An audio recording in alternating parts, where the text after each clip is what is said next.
Rester en colère, c'est comme saisir un charbon ardent avec l'intention de le jeter sur quelqu'un. C'est nous qui nous brûlons.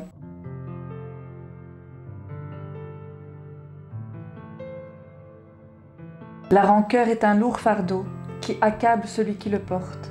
Elle est le frère de la vengeance et l'ennemi du pardon. Quand on lui ouvre la porte, elle dit en même temps au revoir à tout ce que la vie avait accueilli dans son esprit. Elle laisse place à des mots qu'on a dit, qui viennent de nous en partie. Combien de personnes aimeraient faire marche arrière pour retirer leurs mots qui donnent naissance aujourd'hui à ce fardeau? Sauf qu'il est parfois déjà trop tard pour revenir sur ses propres paroles. C'est un fardeau qui accable celui qui le porte, elle afflige son âme, corrompt sa pensée, hante son esprit et accroît ses soucis. Sauf que lorsque notre cœur n'a que de place que pour cette rancœur, nos pensées ne visent qu'à faire du mal pour se soulager. Ce soulagement n'est qu'éphémère et ne dure qu'un moment sur terre.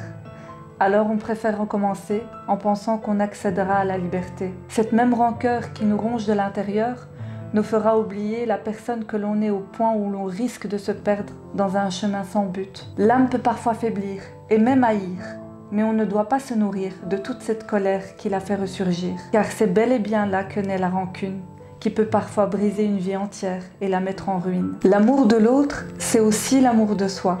Ce qu'on ne veut pas pour soi, on ne le veut pas pour l'autre. À chacun son combat. Il y a ceux qui combattent pour être meilleurs et d'autres qui cherchent à se venger pour offrir le malheur. Pense toujours à ce qui pèsera le plus dans ta balance et dis-toi que ce qui sera le plus lourd t'amènera à ta perte.